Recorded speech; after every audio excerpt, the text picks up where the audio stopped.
Are you curious about Gestalt language processing? You are not alone. Join me, Corinne Smoose, and Speech Therapy PD for our podcast, The Gestalt Get Together. Our episodes try to balance the enthusiasm and excitement about GLP and its associated intervention ideas, as well as a healthy dose of skepticism about how to understand and integrate this paradigm shift into your career and the field at large. We hope that you can get together with us to learn more about Gestalts.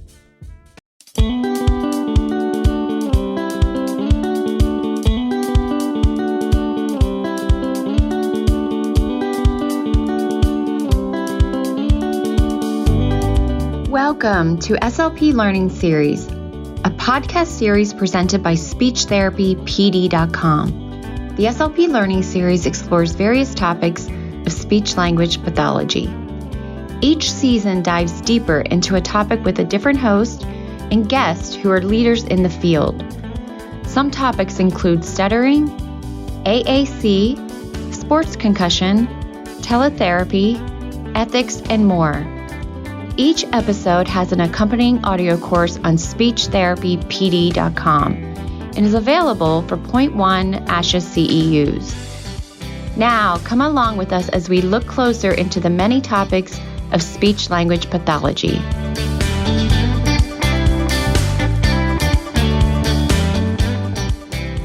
Welcome to Season 6, Ease into AAC. As a global leader in assistive communication, Tobii Dynavox understands how overwhelming it can be for families, users, and even seasoned clinicians to take on the challenges of identifying and funding an assistive communication device. We are eager to support speech-language pathologists and other professionals in assessing and implementing AAC solutions for their clients. Our website, TobiiDynavox.com, and our free learning hub, learn.tobiidynavox.com, are full of therapy materials, classroom resources and curriculum, and hardware and software trainings to help our customers embrace AAC with confidence. Additionally, the Tobii Dynavox for Professionals program allows you to register for free versions of our software to use with clients. Hello! Welcome to the podcast mini-series Ease into AAC, presented by SpeechTherapyPD.com. Thanks for joining us for our third episode, How to Implement AAC. This audio course is offered for 0.1 ASHA CEUs. I am your host, Kate Thompson, and I am a certified practicing speech pathologist from Australia. I have worked with people who use AAC for the past 10 years, and it's an area of practice that I'm incredibly passionate about and can talk all day about. As the host of this podcast, I receive compensation from Speech Therapy PD, but I have no other financial or non-financial relationships to disclose. Before we get started, I do have a couple of items to mention, and that is that we love and encourage questions from our participants. If you're joining a live episode, you can shoot these through into the chat and I can answer them at any time. If it's not a live episode like today's episode, feel free to send through any questions or thoughts or opinions or aha moments through to me, my email, which is Kate, K-A-T-E, at speechease, spechease.net.au. Now, to welcome our awesome guests for today's episode, we have Sheree Brisbane, Hayley Hobson, and Christa Wessels, who are all certified practicing speech pathologists that I have the pleasure to work with at Speechease. As guests, they receive compensation from Speech Therapy PD and have no other financial or non-financial relationships to disclose either. So Sheree, take us away. Tell us about a bit about you, why you became a speech pathologist, and what you love about being a speech pathologist. So, hi, my name is Sheree. I'm a speech pathologist, certified practicing, similar to Kate. Why I became a speechy was really just to help people. That was my passion. I entered speech pathology later in my life. It was my second career, and that was my drive, was just helping people, and really just fell into speech pathology and really, really loved it. So that's found me where I am today. Awesome. And what part of speech pathology do you love working within the most, or what fuels you? I am everything. I don't like getting bogged down into one particular area. I mean, Kate, you will love me to say that I really love working with AAC, but I equally love everything that we work in. I'm currently working with some eye gaze clients, so I'm really enjoying that at the moment. But I know that when my next challenge arises, I'll jump into that one and I'll really take pleasure out of getting that done as well. Yeah, awesome. That sounds super exciting. And yes, I would love you to say AAC, but all of it works for me as well. How about you, Hayley? Hello, I'm Hayley. I'm a speech pathologist in Australia from Townsville, up in the north part of Queensland. I did a little bit of searching in high school about what I wanted to do. I knew that I had a passion for helping people, so I did a lot of work experience with like nursing, speech pathology, dietitian, and I was very grateful. I did my speech pathology experience in a hospital, and I really fell in love with the acute part of speech pathology, so swallowing, stroke, and that kind of followed me all throughout my degree. I was very passionate about, I had a very specific client with apraxia and the frustration that he had from not being able to talk. So we actually set him up with some ALS boards in the hospital, and he was able to talk, just communicate to the nurse what he needed. So I think those sort of moments was what made me really cement my love for doing what I do now. Yeah, that's amazing. It's always so nice when you work with a client and you see that what you're doing is helping them to communicate and shout to the world who they are. Yeah, that's awesome to hear. And how about you, Christa? How did you get into speech pathology, and what is it that you love?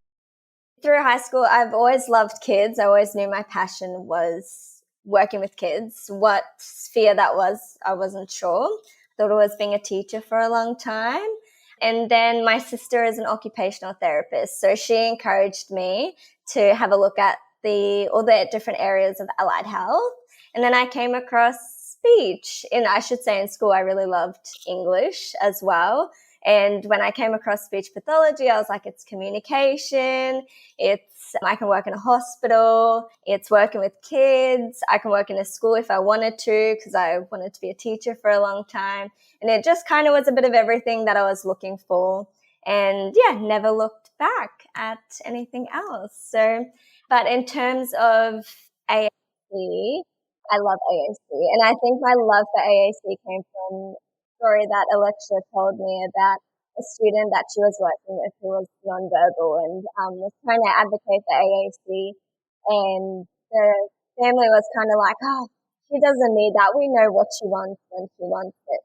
That just broke my heart, because I was like, everyone has so much to contribute to the world, and just because they can't speak verbally doesn't take away from what they can give to the world. So I really love that area for, building that capacity and allowing them to have their voice heard and to reach their potential. So, yeah.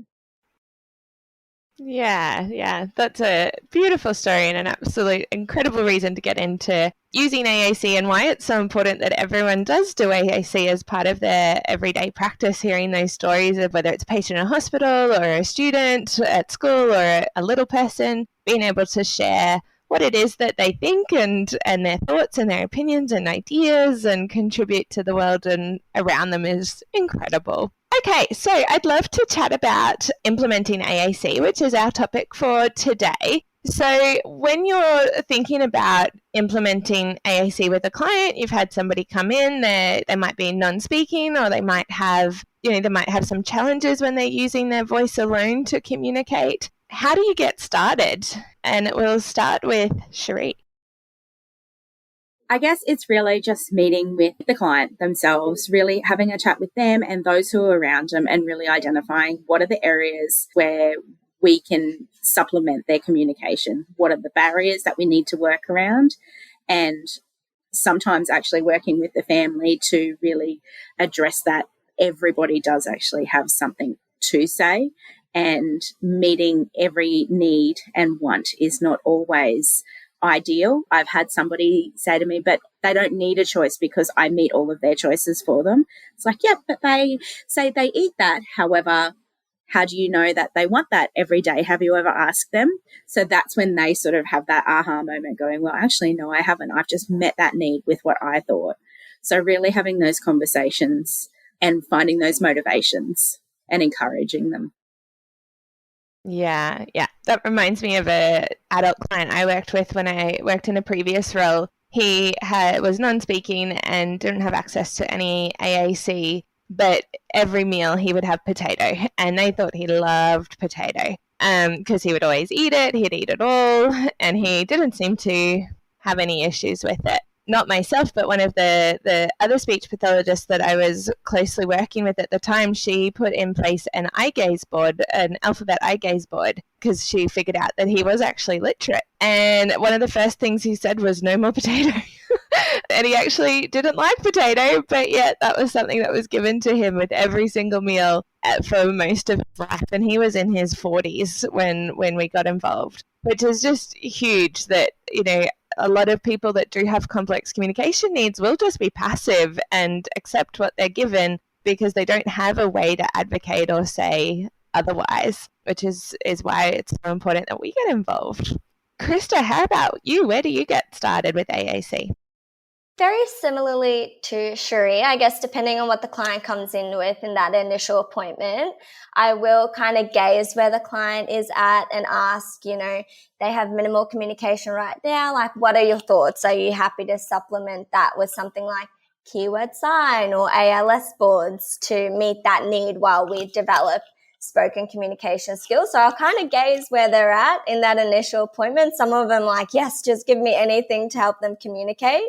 And others are really like, oh, no, I really just want that spoken communication. So I kind of know from that conversation where I need to start with the advocacy with the client. And then I'll talk a little bit more depending on how that conversation goes. If they're very on board, I'll start looking at what ALS boards can we implement now to get that ball rolling. And I'll just see how the child or the person responds to that. If they're very much more on the spoken communication side of things, I'll be having conversations to them about the differences between language development and speech development and how we can use AAC to further the language, the expressive language, the social communication skills while the speech skills are still developing, and that we don't want to be restricting their language because of a speech impairment or speech difficulty. And then I'll try to build their capacity around that and talk to them about, you know, that communication is more than requesting and trying to get them to see that, because a lot of our nonverbal communicators are good at requesting. They can point and they can take you to what they want, but then there's a lot of frustration, and then it's talking about why is there frustration. It's because they're pointing, but their communication isn't specific enough. So yeah, working around depending on where the clients are at and their family members are at. Yeah, beautiful. Any other thoughts, Hayley, around getting started with AAC? I feel like I take a slightly different approach. I'm very forward with, you know, the client comes in, say it's a 2-year-old, then using very limited language, and mum says, you know, I really want them to talk. And I'm like, that's great. Let's start doing early language strategies, getting talking. Maybe we've done like 3-4 sessions. We're not getting much. And then I start to bring up, well, you know, actually we can start to use this as well. This helps for X, Y, and Z. And I do tend to get a lot of buy-in that way. I don't know if I'm just lucky. I don't have a huge AAC client base, but I do have a good variety. I've got lots of young children and a few adults, mostly with cerebral palsy. So in that sense, it is around that like supplementing speech and unintelligibility. And again, we found like, you know, they came in, they really wanted to work on their speech. We did it, but in connected speech, it still wasn't enough.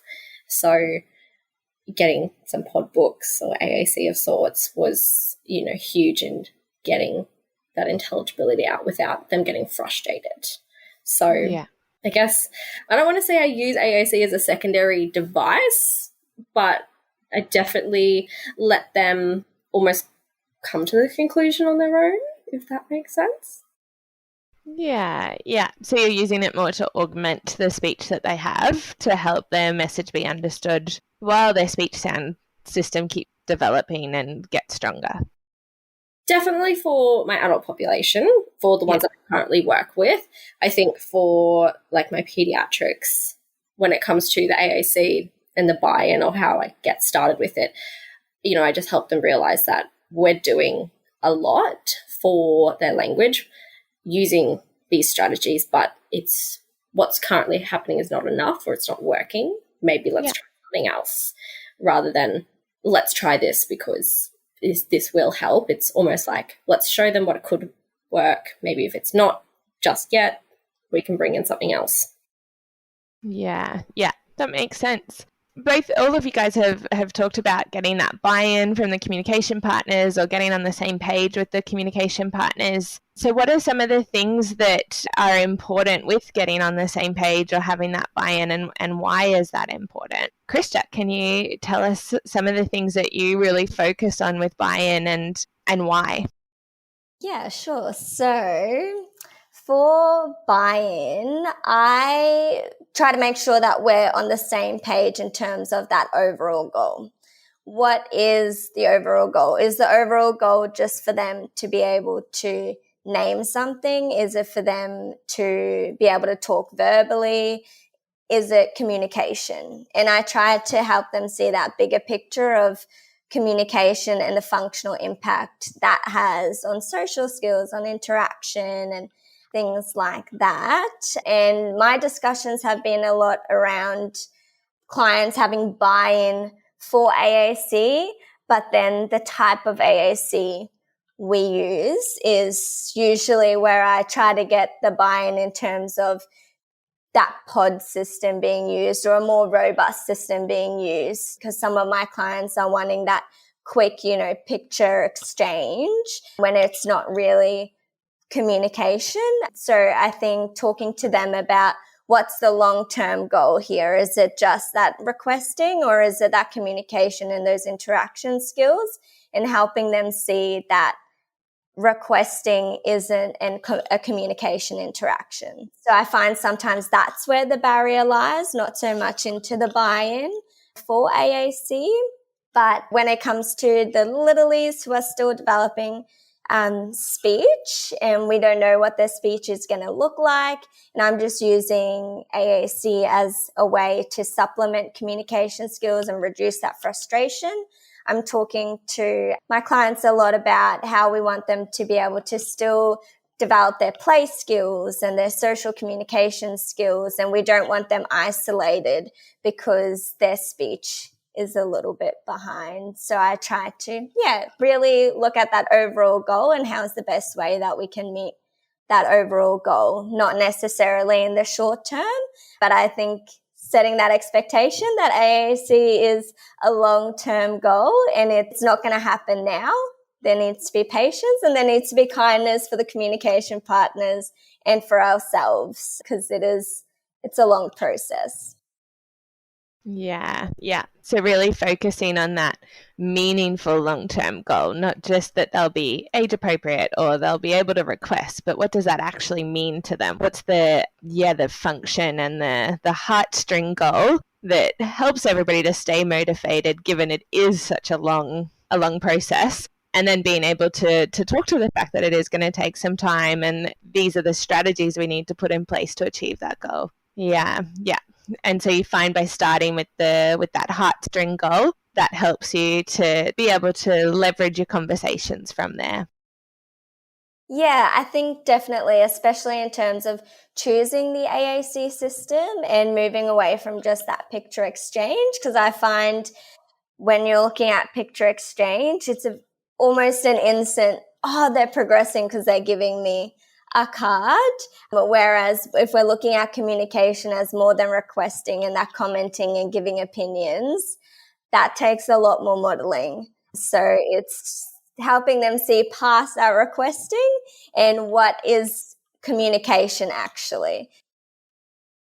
Yeah, beautiful. And I think for everyone listening along, we in the last podcast talked about when we're setting our goals that we can't really put a word limit on how long somebody has to give an utterance for to respond when we're using AAC and focusing on communication, because when we think of natural communication, there's more than just a one-word response. If you asked me what I did on the weekend, I'm not going to just give you one answer. I'm going to tell you, who was there, what I did, where I went, what I thought of it, or how I felt beforehand. Like I was feeling exhausted, so I spent a day resting and binge watched Dynasty on Netflix or whatever it might be that I've done, and I give you more information, whereas a picture exchange system limits us quite a lot to one word, and it's not for quite some time before they get to combining words together for an opinion or to tell a story. It's very much focused on that requesting stage. So yeah, I think that, and we have talked previously too about how most people are already getting their needs met and without having to communicate, because you're not going to starve or dehydrate somebody just so that they give you a card. Or well, you shouldn't. If you are, that's not ethical or ideal. Yeah, so that makes a lot of sense. How about you, Sheree? You were talking about, that requesting or communication is not just requesting. Are you also talking about those other pragmatic functions? So extending on from Christa when tying it back to those goals, and I think that that's the way to actually get that buy-in as well. So the families or the communication partners can actually see the reason, like what we need to do and what the steps are to actually achieve that goal. Some of the best sort of incidental buy-ins that I've had is beyond that requesting stage, but it's more so I was working with somebody who was just at that yes-no function, and the support workers were fantastic, and we were really focusing on moving beyond the yes, no to request and deny. We were using it for commenting, inputting and whatnot. So I happened to actually be there and I saw this interaction. Something happened and the support worker asked my client, "Are you tired? You can't be tired. You've just woken up." And then she pretended she was tired. And then the support worker said, "Are you tricking me?" And she looked to say yes. So, and then it was all a big joke and everybody laughed and whatnot. So that was just a really nice moment for everybody, because she actually had a comment and it had nothing to do with requesting, needs, wants, anything like that. She just wanted to say, "Ha, I'm tricking you," and actually be involved in on the joke. So that has really managed to get everybody's buy-in in that particular case. Yeah. I think there's definitely that personality side of things when you can start to show that these clients that we're working with have these really cheeky personalities or want to tell a joke or be sarcastic or anything like that. That's a really fun moment for communication partners to see how much more communication is and how they can start to have a relationship or a more meaningful relationship with this person beyond meeting their needs. One of my favorite stories is one of my clients that I was working with. I worked with her over multiple different roles and throughout her life. And she came into my session. We were modeling pod. I was reading her a book and she indicated she had something to say. So she went more to say, I think, don't like. And I was like, oh, here we go.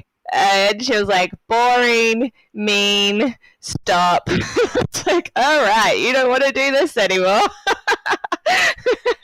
I was like, okay, let's do something different. And she then went to chat, stop, go away. I was like, all right, you just want to finish. I'm just going to leave now. Thanks for making me feel really bad. But loved it. And then all of the family to see her being so like advocating for her own wants and being able to be cheeky. I've had another client tell me while I was singing that it was bad, don't like bad, while I was singing, which was quite upsetting for me. But incredible, like so good. And I love when a client tells me to go away or that they don't like something or to stop. Like those are my favorite moments because they're advocating and they're sharing what it is that their thoughts are that we don't see. And so when their parents are like, oh, I'm so sorry, they don't say that. You can't tell Miss Kate that, blah, blah, blah, blah. I'm like, no, tell me to go away. I love it. I'm a sucker for punishment. I actually had a client yesterday I was working with and he was doing something. So we're modeling pod at the moment, really trying to get him engaged in that. and he dropped something. So he went to pick it up, and I asked him if he wanted help, and he ignored me and pushed my hand away. So he started doing it. He was doing it really, really slowly. So I thought, oh, I'm going to be cheeky here. So I modeled, hurry up, come on, time's count, hurry up. And so he went slower, and then he grabbed it and he threw it at me. So Excellent. yeah, exactly. But even from that point of view, I was able to model that, and he responded with his personality as well. Yeah, that is awesome. It's so fun to see that moment where things switch from I want this, I want that, to this, back and forth fun interaction that you don't expect.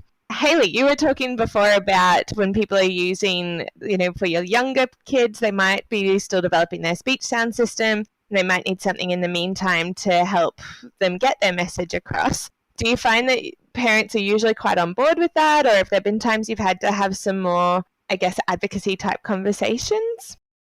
No, I think 100% my clients that in terms of their speech, like supplementing their speech, on board with it 100%. And I think positively in that, this client that I'm thinking of in particular had lots of like syntax difficulties as well. So we set him up with a pod book on the iPad, and it did wonders for both his speech and his language, actually. Yeah, I don't really have much more to add. I think Christa and Sheree said it perfectly about advocacy. Yeah, beautiful. And Christa, I know you have worked with a client who is querying apraxia of speech, and you have been working with the family to implement a pod on the iPad as well. Can you tell us about that journey? Because I know there were some stops and starts in that sort of journey along the way. Can you tell us what helped you to get on the same page as the family, or have the have the family join the same page as you? Yeah, so this particular client came in very much, she's young, she's very young, she's about 3 when she came in, and this family came in wanting help with speech specifically. But my client was not talking in the sessions at all. And I was like, I cannot work on speech if she's not talking in my sessions. And I really advocated for having an AAC system in place, because I knew they were seeing another speechy, I should say, and still are, via telehealth, who is working on their speech skills, but they wanted to transition away from her and see someone face to face. But I was very much on board of getting her up and ready with an AAC system while we're still developing her speech skills, considering her age and the impact her speech was having on her language skills as well. And they wanted to leave at one point in time, but I just had a really big chat to them about, why we're implementing AAC, her social communication skills, language being separate to speech, in that I'm not going to tell them to stop seeing the other speechy. If that's working for them, they can keep seeing her for the query childhood apraxia of speech whilst I'm working on AAC. And I made it very clear that I'm not disregarding their concerns about speech, and my goal is to eventually work on that in my sessions. But I need her to be comfortable to interact with me with no expectation to talk in my sessions using her speech if it's so challenging for her. So we were trialing AAC, and the family were on board, and they're like, okay, we'll keep telehealth speechy for speech, and we'll focus just on AAC implementation and language development in my sessions. And we started off with high tech, the 15 plus. And then very quickly I was like, oh, she's already putting a few words together. And Kate, you told me to try the 60 plus vocab with her. And she's responding so well to it. She can navigate it. When I'm modeling on my system, she's copying it. She's talking a lot more. She's feeling a lot more comfortable in my sessions. And yeah, so that was a really big win. And I know they've had some feedback from other health professionals who are really impressed that someone so young can navigate a system so well.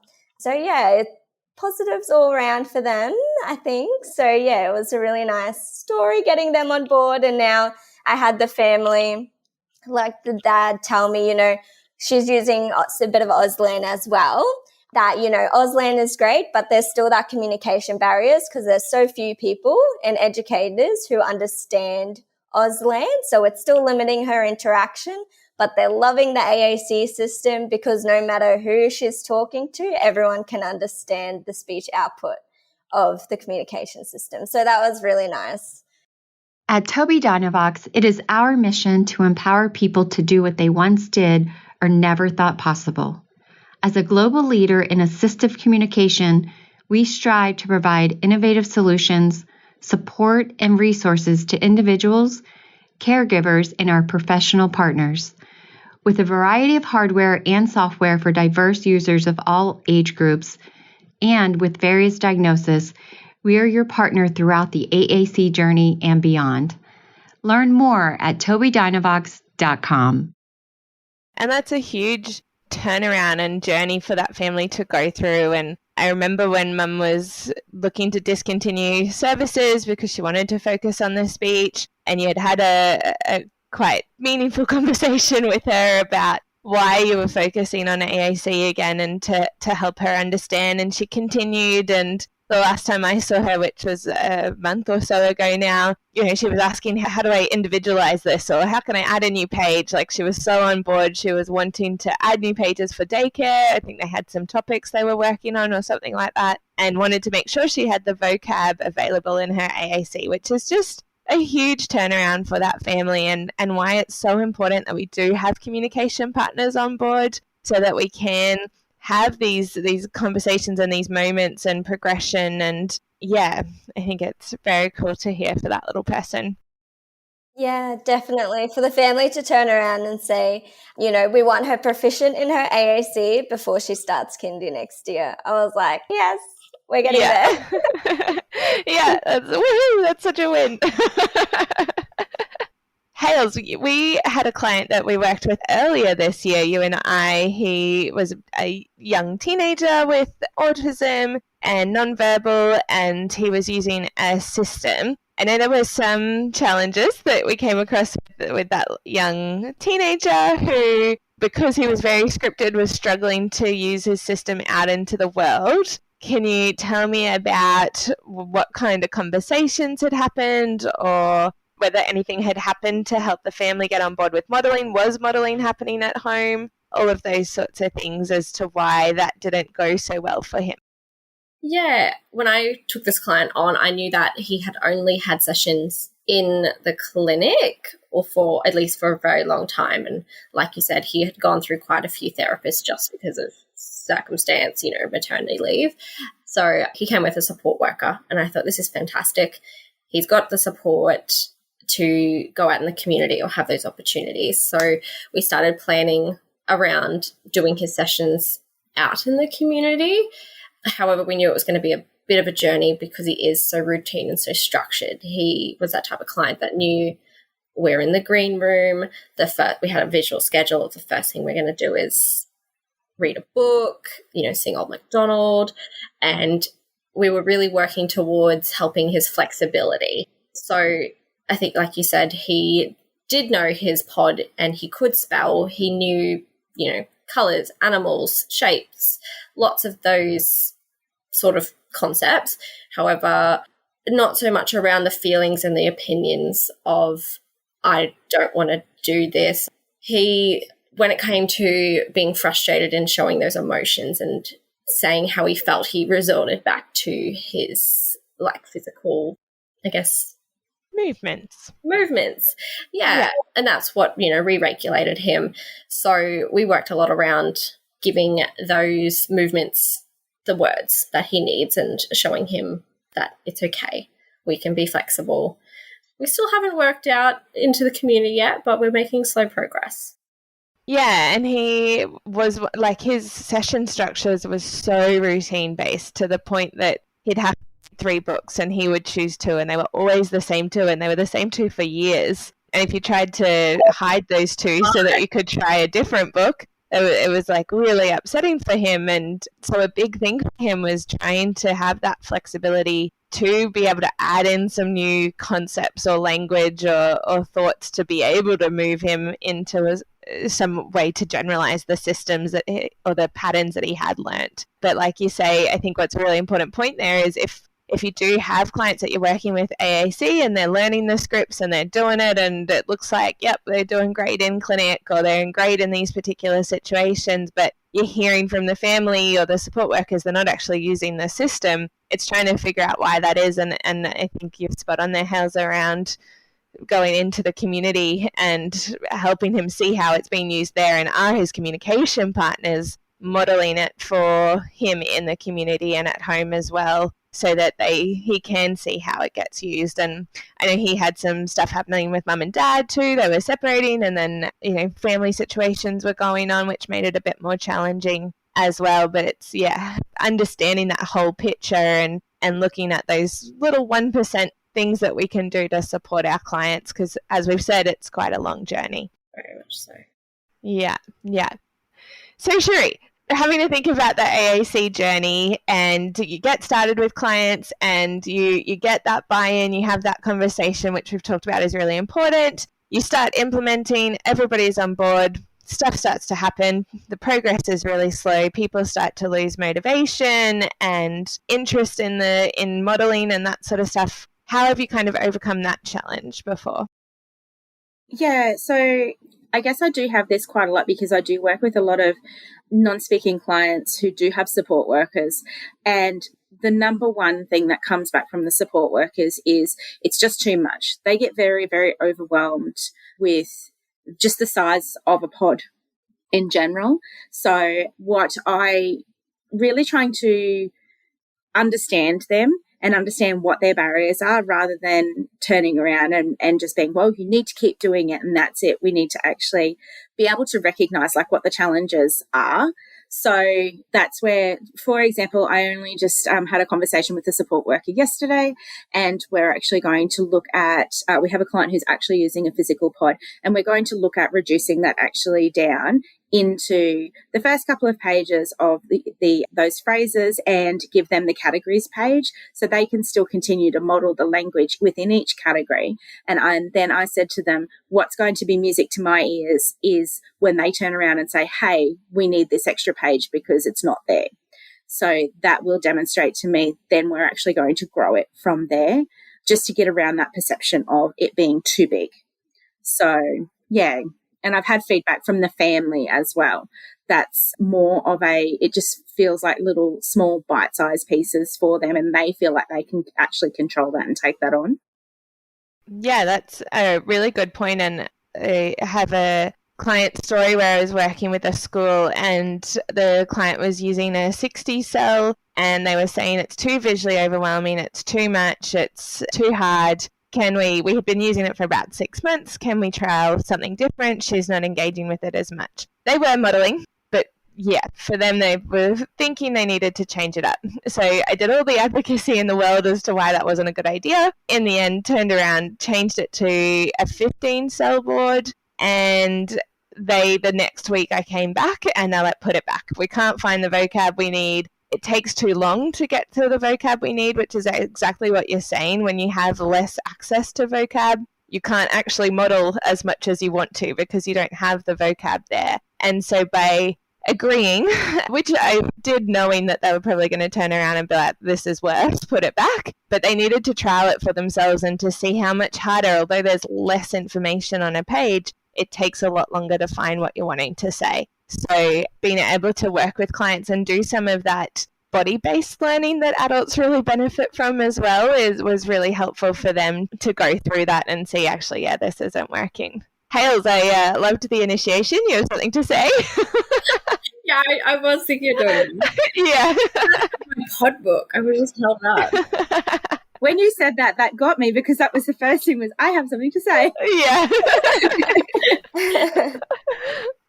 Okay, so when Sheree was talking about just in general, like the vocab and not having enough, it kind of sparked something in my mind about, I have a particular client that has autism and also ADHD and mostly nonverbal, so we have been using the pod book with him. But I was finding, and Mum was finding in the sessions, that he was going too quick for us to model that language. Maybe I scaled it back. Instead of doing 2-word phrases, I would just find my one word. But by the time I, navigated there, at times it was already on to the next activity, which we were finding was a huge barrier for, modeling and getting that, communicative intent from him as well, rather than just sort of in his own agenda, if I take it out of Hannon terminology. So we actually had to revise his whole AAC system for him and where he was currently at. So instead of using a pod book, we just made ALS boards specific to, his activities or around the house. And so we had all of the things we wanted to say for that activity or that area of the house all on that one page. So it just sort of enabled us, so removed that barrier because we were finding it hard and frustrating, and enabled him to then be able to communicate. So I just thought I'd share my own little self-victory there. Yeah, no, that's awesome to hear. Yeah, we were finding it challenging. So, can you imagine how a young child with so much going on was going to communicate as well? So we scaled it all the way back. Hayley, when I'm doing that as well, you've just made me realise actually, it is because when we're speaking, when we're working with, verbal children who might just be delayed speakers or whatnot, we actually scale back what we're modelling to them verbally anyway, don't we? We don't provide them with the adult equivalent. We really look at those keywords anyway. So doing it with AAC is not a failing of our own. Yeah. So. Yeah. It's just important to still have access to a variety of vocab too. So thinking about the different types of words that the person might need to say in that activity or that interaction, and having some different types of things there. We have the Special Children's Christmas Party coming up, and I made a core vocab board. Actually, it's not even a core vocab board. It's got fringe there too. It's just a vocab board. It's got things like I'm, it, want, because they get to choose presents, and then things like I like it, I like or don't like, Merry Christmas, some choices, the please and thank you, a variety of different words that they'll need to say when they're choosing what present that they want at the party. So thinking about, if we are limiting the number of cells on a page, do we still have enough variety there for that person to access and learn from and build on and expand as well? Yeah. Christa, how about you? What are some of the challenges that you've come across, and how have you overcome them? Challenges that I've come across, a big one for me is support workers. I find it is quite challenging to get support workers on board sometimes, very much because they're focused on, we have X, Y, and Z to do throughout the day. We don't have the time to model communication. So I try to really advocate for the client in, if you're not using the system, we can't expect them to learn the system and have functional communication. And I talk to them about, if they're in a supported independent living situation, that, the goal is that independence, and that independence can't be fully realized unless they have intentional, functional, independent, effective communication. And I try to scale it back and talk to them about using just those core words. When I make a trial pod book, I also try to think of what are the things that I think will be used most for that client to start off with. And then again, support workers will come back to me and be like, I try to model this, it's not in there. And I'm like, I've got a page for you. But start with just focusing on the core words, page 1A and 1B of the pod book. And then from there, sometimes what I'll do is you can say more to say, I like this, or I don't like this, or I think that's, but not necessarily follow it through to the other page.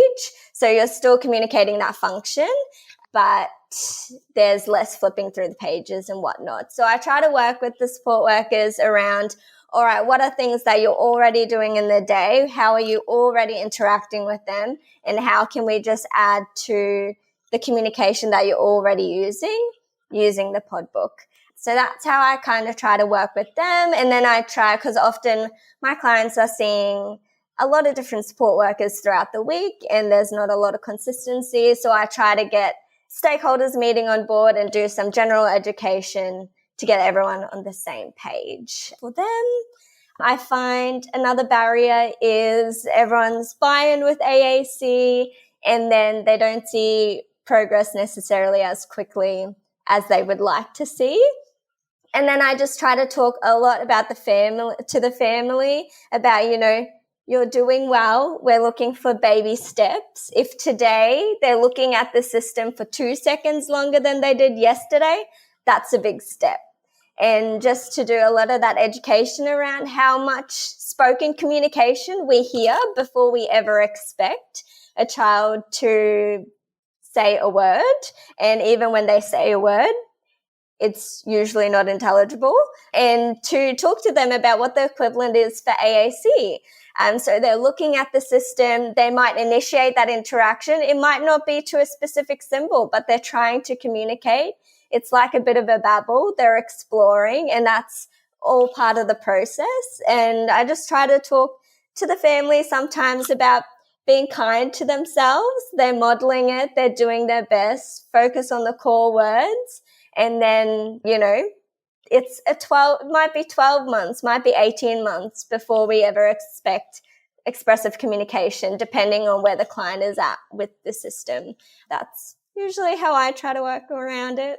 Yeah, and I think you touched on a really good point there around starting with meeting the varied communication requirements for the person. So thinking about those pragmatic functions and the different pragmatic purposes is we can start out general with getting the message across or modeling that these are different messages the person might want to say. And then we can add in specificity later and add in more particular vocab around like, what do you think if like, I think that's, do you think it's great, excellent, funny, terrible? Like there's so many opinions that you can give. But to begin with, it might be just modeling, I like it, or I like this, or I like that, or I don't like this. So that it's quite general and it's very core vocab, but without that fringe vocab, you don't get that specificity, but it's a starting point to then add in the specificity later once people are using those steps and are comfortable modeling those first few pages.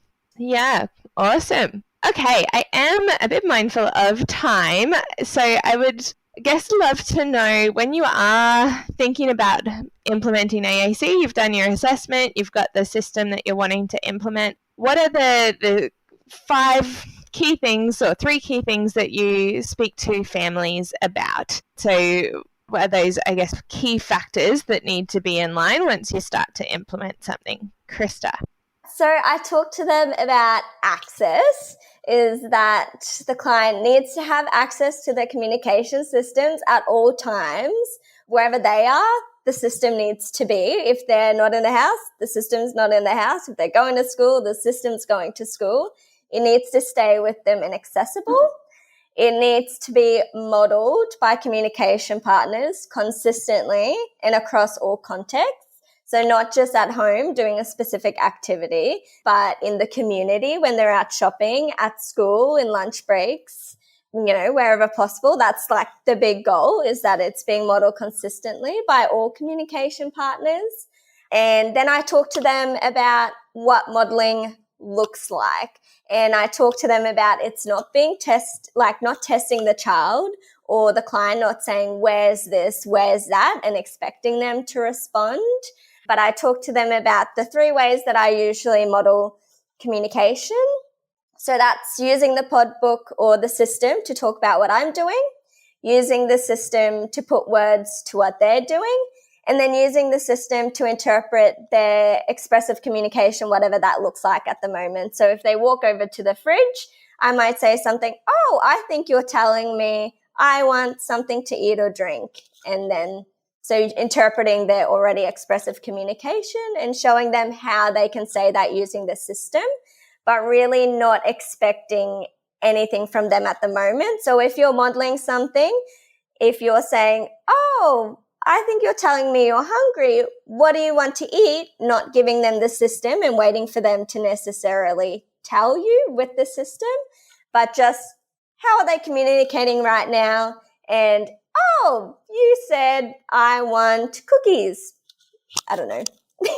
Yeah, no, that sounds really good. I was going to ask you how you model. And so really focusing on those three things, keeping it quite natural. So modeling your own perspective of what you're doing. And again, if we take from Hayley thinking about Henin and some of the principles from Henin, which is around being a commentator and just talking all day, every day about what it is you're doing, what they're doing, and adding language to that is really helpful. So that's what you're doing there, where you're modeling from your perspective what you're thinking and saying and doing and feeling and all of those sorts of things. And then from what they might want to be saying from their perspective or what they're doing. And I really like that you touched on the fact that because you don't know, you're not a mind reader, you don't know what it is that they're exactly going to say, that you say, I think you might be trying to say this. So we're letting them know we don't know, but this is what we're interpreting based on what you've done, and so we're going to model that.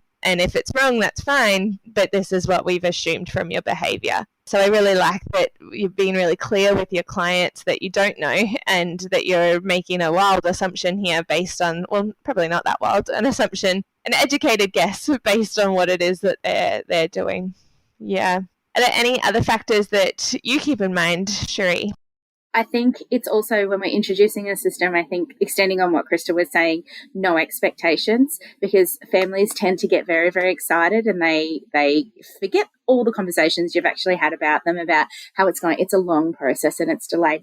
It's going to be quite a slow process. They see this device and they go, great, talk. So really having a chance to actually re-establish those expectations and that no modeling without expectation, because we don't want to, I really speak to not putting pressure, and we don't want them to completely disengage and feel too much pressure to actually communicate with us.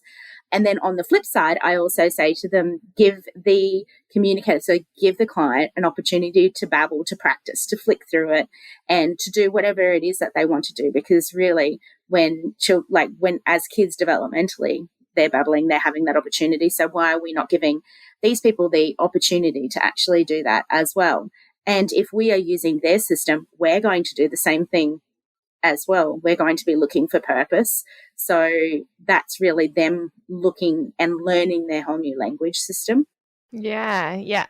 And practicing it. You know, if we think about learning a new language, for you to be able to get the word right, you've got to practice it. And you've got to practice it in different combinations with other words to figure out, is that the right combination? Is that how it's said? And does that work? And the only way we learn language is by being exposed and having that opportunity to play and make mistakes and learn from them and all of those sorts of things. I really like the point about not testing and not expecting them to say it. I know a lot of the times when we give somebody a system, one of the first thing their communication partners will do is say, oh, you need to hit say, or you need to hit eat before I give you this, or you need to say go before we get in the car. And they put all this pressure on the person to actually hit a particular word without them knowing why they're doing it. And so you might get compliance. So the person might actually do what you tell them to do because they know that's what you want, but you're not getting communication there, which is an important difference for people to understand, that because they're doing it doesn't mean it makes sense to them or they're going to use it in the future. So one of the things I regularly talk about is can do does not equal can use. So just because they can press the button and they can copy you or imitate you when you're modeling doesn't mean they're actually taking that in or going to use it in the future. So instead, having that more natural model is really important. And when they choose to, if they choose to, they'll learn that they will come and use the system to say go at a time that's meaningful for them because they've seen go be used in multiple different scenarios. Hayley, any other key factors that you keep in mind? No, I think like what Christa said, access, model, teach, don't test was realistically what I encompass when I do AAC. Yeah, beautiful. I love that summary. Access, model, teach, don't test. That's excellent. Yeah, I think that's really good. The only thing that I keep in mind too is around core and fringe vocab, which we just talked about. So making sure that the people have the access to a variety of words. There is a big debate in the AAC community about what's better, core versus fringe. but I think we don't need to pin them up against each other, but they need to come together to help communication be independent and specific and meaningful for the person. So yeah, looking at, and then also thinking about the words that you are putting into the system. Are there some semantically related words or some syntactically related words nearby or easy to access to help build out a more thorough sentence in the future if they need that? So thinking about, what semantically related verbs go with those particular nouns that you're using, or adjectives or adverbs or those sorts of things. So yeah, I think that is probably the main things that I keep in mind as well. I love that. It's like +1. Yeah. One.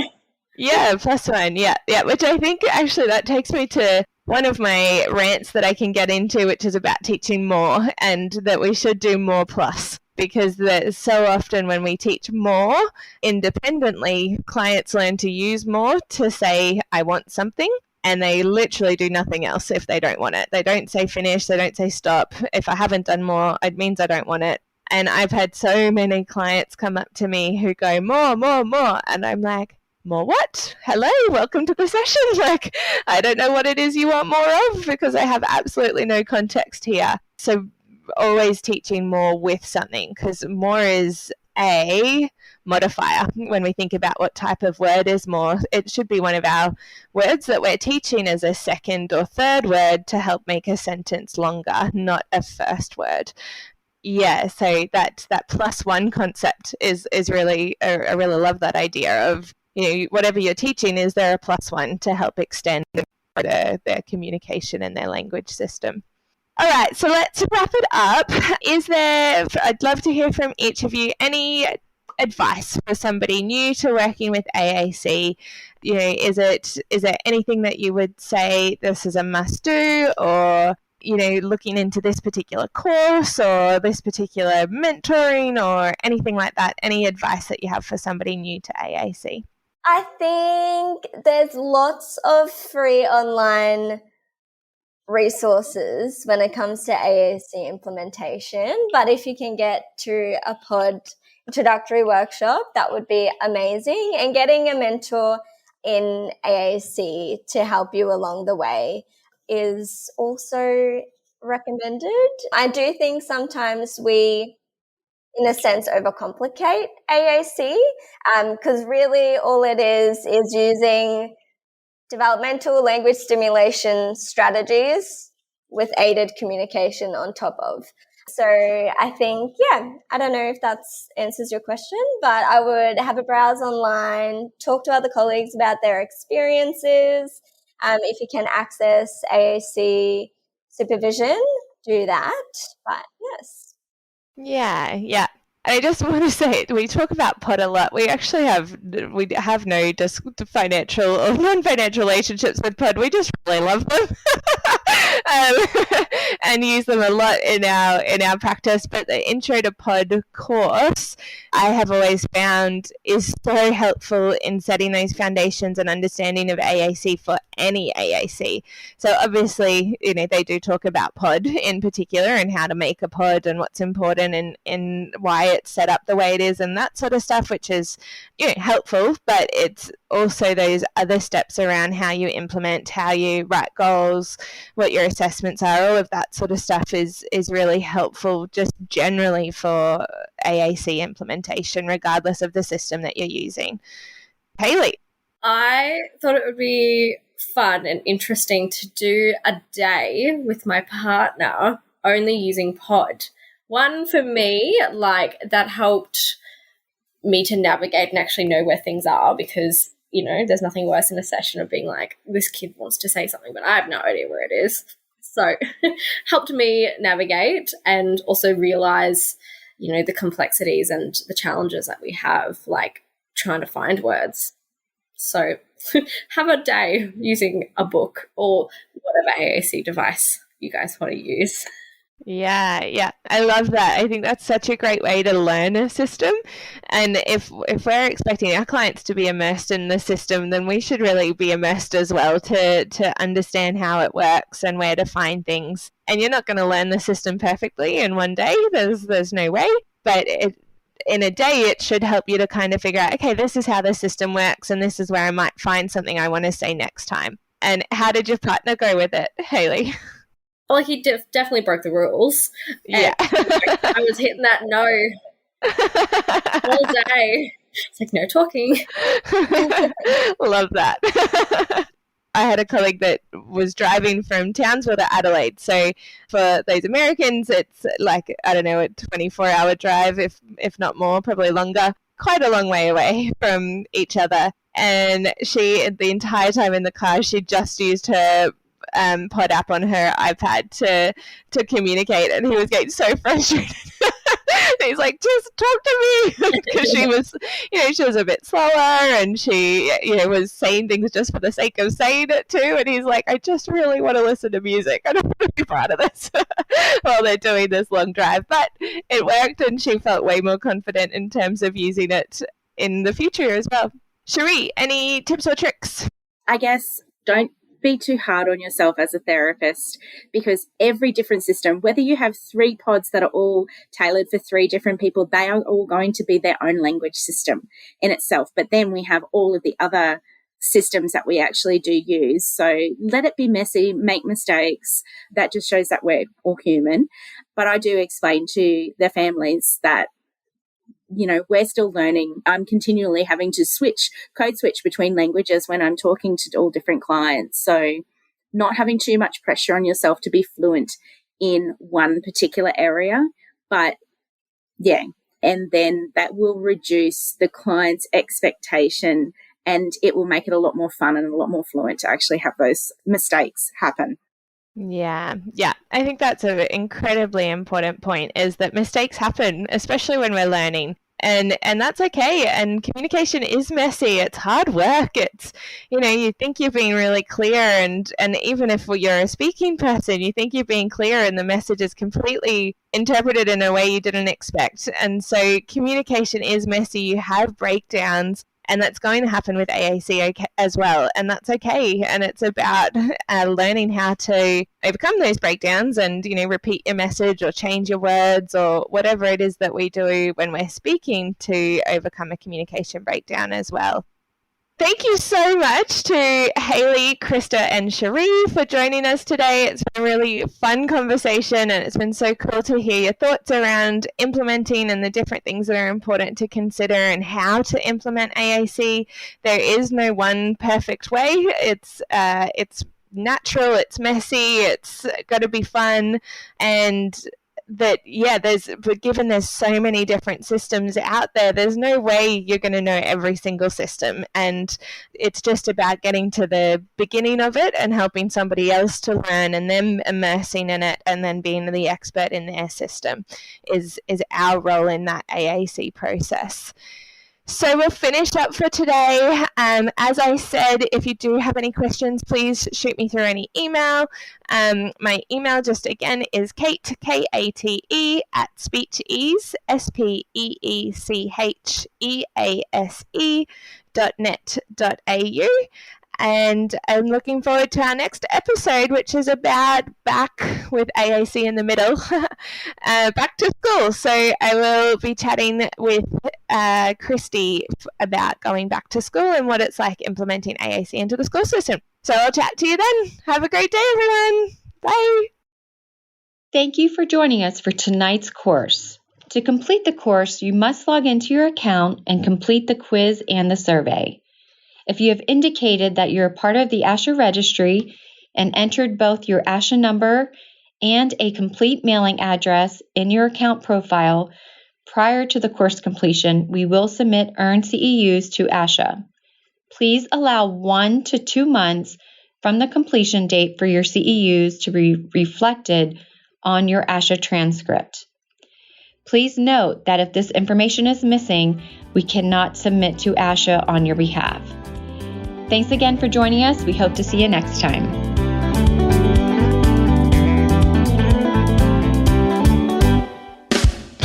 Thanks for joining us at SLP Learning Series. Remember to go to speechtherapypd.com to learn more about earning ASHA CEUs. We appreciate your positive reviews and support. and would love for you to write a quick review and subscribe.